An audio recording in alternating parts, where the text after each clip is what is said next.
Hey, Instagram family. As a retired 20-year veteran sergeant of the Los Angeles Police Department, I also am a part-time TV police expert. And on last Friday, I had an opportunity to appear on the Law and Crime Network, where they showcase trials that are going on around the nation, and then experts provide commentary. And so we were talking last week with regards to the appeal being made by the family representing Botham Jean.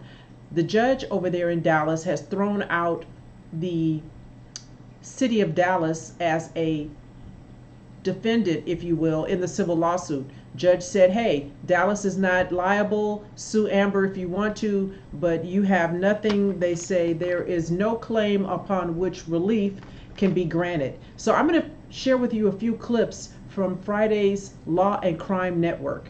Good evening, everybody. We're going to debate tonight a court's decision to throw the city of Dallas, Texas out of a lawsuit filed by the family of a man shot and killed by an off-duty police officer. With me tonight are retired Los Angeles Police Sergeant Cheryl Dorsey, former federal prosecutor Gene Rossi, both joining me for this discussion. Let's begin with a look at the case itself.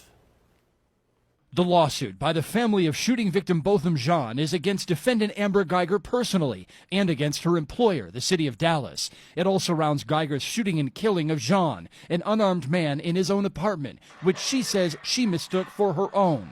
The aftermath was caught on this body camera footage recorded by responding officers and on this 911 call placed by Geiger herself. You saw someone? Yes, I thought it was my apartment.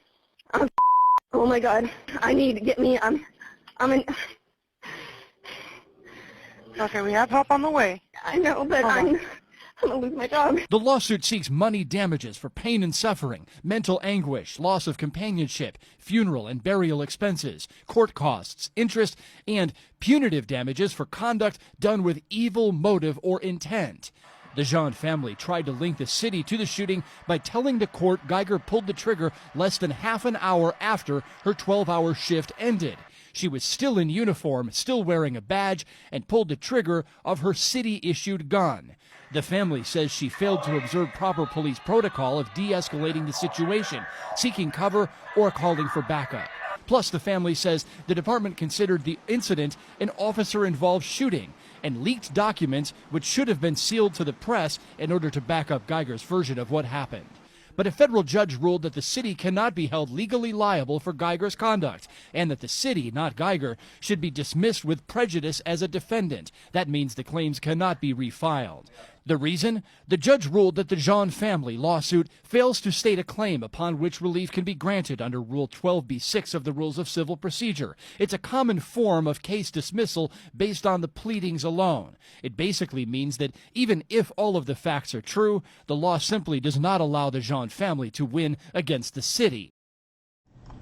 Now listen, I'm going to share with you my thoughts and opinions about why I think this appeal is nonsensical, and we're going to hear a lot about, you know, what the family representing the attorney has to say. And the fact that Amber stayed in her uniform on her way home means nothing. The fact that she was in possession of the city-issued gun means nothing. There's no mandate or requirement that, you know, anybody with some sense is not going to wear their uniform home unless you're doing something, you know, because I think Amber Geiger was working private security there on the down low. But the fact of the matter is, listen, there's been times when I've worked very, very few and didn't feel like taking off my uniform and may have thrown a jacket on over it and wore my gun belt home. There's nothing that precludes me from doing that. So having her uniform on a half an hour, an hour, 2 hours after her shift ends means nothing. And when you're off duty, you don't call for backup because you're off duty. So you don't do that. All of it is nonsensical. Listen to what my panel mate had to say. You're not involved in this case, but from your perspective, you think that the city should be on the hook for this? Yes, and I most absolutely respectfully disagree with Cheryl. My point is this. She had a uniform. She was using their gun. It was 30 minutes after she had gotten off her shift. I understand Cheryl's point. My point is a judge should not pull the trigger so early, no pun intended, in the case without discovery to see, was she acting as a police officer when she entered that apartment? Because if she was, It's no different than a person who gets off shift, a police officer, drives by a soccer field, sees a fight, gets out with his gun and his badge, and plays cop. That would be someone who would be subject to the rules and regulations of the city. So I humbly, most respectfully disagree with Cheryl. So what my colleague seems to be saying is that procedurally the judge may have acted too soon, and that may be reason to grant an appeal to the family representing Botham Jean.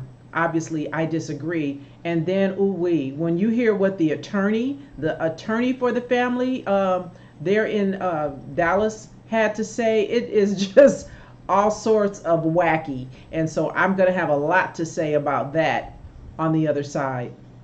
Let's jump in now with attorney Daryl Washington. He's actually representing the family of Botham Jean and the estate. Attorney Washington, thanks a lot for being with us here. You're directly involved in this. I want to read for you a quote from the lawsuit where I think you tried to basically tie everything together to try to get at the city of Dallas in this case. You said, Police Chief Hall immediately and rightfully considered the incident an officer-involved shooting as Defendant Geiger was in full uniform at the time of the shooting, was performing the duties of a law enforcement officer, was donning a badge, used her service weapon, and was behaving as a police officer when she shot Jean after issuing verbal commands to him in his home, but failed to charge Defendant Geiger with a crime. Now, you're talking about the police chief, but you're basically setting up that the city had its hands all over the equipment, all over the officer's conduct and everything with this case. So is the simple act of being off duty legally enough to ride over all of those facts you laid out? The judge basically seems to have said yes.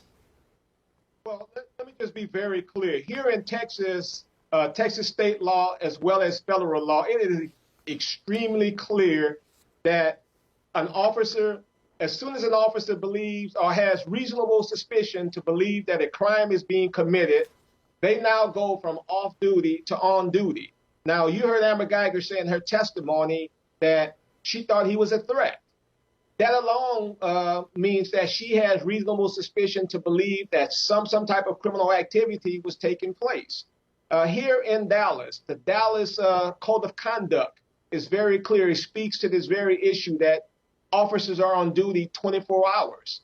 Amber Geiger stated in her testimony, as well as the statement that she gave to detectives, that she thought a burglary was being committed inside of her dwelling. Now, let's just take away, it doesn't matter whether it was her place or someone else's place. She thought that a crime was being committed. At that point, she became on duty, and the law supports this. Are you accusing the federal judge who basically tossed this case of making a mistake as to law? I respectfully disagree with the federal judge on this ruling. The ruling is contrary to law. There's a Texas Supreme Court case that speaks on this. This is one reason why here in Texas, you'll see private companies hire off-duty police officers to serve as their security guards. And the reason that they do this is because it rids them of liability in the event that anything happens with that officer. Because as soon as a crime or an officer reasonably perceives that a crime is being committed, they are no longer off duty. And if Amber Geiger would have approached Botham and she thought that Botham had committed a crime, then Amber Geiger had the legal authority to place him under arrest. So clearly the city of Dallas is on the hook. Clearly, there are training issues. Throughout the trial, Amber Geiger was asked a number of questions about training. She stated under oath that she did not recall her CPR training. She stated under oath that she did not recall her de-escalation training. So there were serious training issues that we think led to the death of Botham. And you say something that was very important. In essence, what the judge did with this ruling is basically made a summary judgment ruling. We pleaded in our complaint that Amber Geiger was on duty. They alleged that she was off duty. And we all know that the judge is supposed to view the pleadings in the light most favorable to the plaintiff. And in this case, it was not done. So that's the issue that could result in the appeal here. Very quickly. So family, I don't know motions and briefs. It's not my wheelhouse. So I don't talk about that. And as an attorney, you probably shouldn't talk about police work, right? Let me tell you what I know. Let's start with I don't even know where to begin, but let's start with the fact of if she were to see a fight at a soccer field, that somehow, she's required to get involved and she becomes on duty immediately is just nonsensical. If I were out with my children at a soccer field because they have a game and there's a fight, seeing a crime in progress does not then activate my Wonder Twin powers. I don't pull my cape out of my purse, throw it on, and start crime fighting. Why? Well, because it's an officer safety issue. I'm alone. I don't have the benefit of backup. I don't have the benefit of a partner.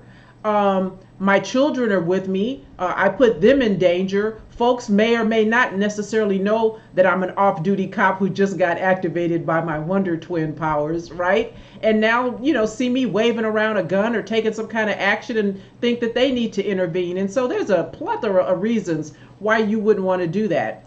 The attorney for the family said Hall used the term OIS, officer involved shooting. We like acronyms and we talk a certain way. And the reason I would guess that Hall said officer involved shooting is because Amber Geiger is an officer. She was involved and it was a shooting. That's not a legal definition. It's just a thing. It's what we say, officer involved shooting. That lets another police officer know that it was a police officer who got in a shooting. That's how we talk. And then again, the fact that she was using her city gun, nothing prevents you from doing that. The attorney talks about reasonable suspicion, and when an officer has reasonable suspicion to believe that a crime occurred, you're activated. Or if somehow you get activated, now the city is liable because police officers are 24/7. Well, I mean, technically, yeah, we have the authority as a peace officer to engage 24/7, but we're not really the police 24/7. And when I'm with my family or when I'm alone, I'm not required, I'm not mandated, I'm not going to engage a suspect because I perceive, I believe, I think criminal activity is occurring. And so I don't know, I'm not in Dallas, but I don't believe that the Dallas Code of Conduct would mandate, imagine that, mandate that when I'm off duty with my children, I got to become a crime fighter. I don't believe that that's true. Now, he has a role to play, and he's saying that because, listen, Amber Geiger has no money, right? Deep pockets are with the city of Dallas. And so I understand why they're appealing. They want to continue to give this family false hope because at the end of the day, if that family hits that Dallas lottery, then so do the attorneys representing them. They get a third, right? So you understand. The fact that the attorney said that, when when Amber Geiger got activated, when she believed that this crime was occurring, that somehow, that meant she had to place the person under arrest. Listen, as a citizen, you can make a private person's arrest if you see a crime occurring, misdemeanor not committed in my presence as a police officer. If I show up and you tell me that guy just hit me in the mouth and I didn't see it, it's a misdemeanor battery, sir, you have the right to make a private person's arrest. So everything that this guy says is just nonsensical to me. And so, listen, I understand that he has a role to play, and that whole thing about companies hiring off-duty police because they don't want to be liable because, again, when a police officer sees a crime, he becomes on duty. I've worked a gang of off-duty jobs, and that's not why private companies hire off-duty police. They hire off-duty police because they believe they're well-trained and because they believe that they're going to get someone who's not going to come in there and cause them some kind of liability. Private companies are required to have insurance. I know this to be true because I was a licensed private patrol operator, PPO, here in the state of California.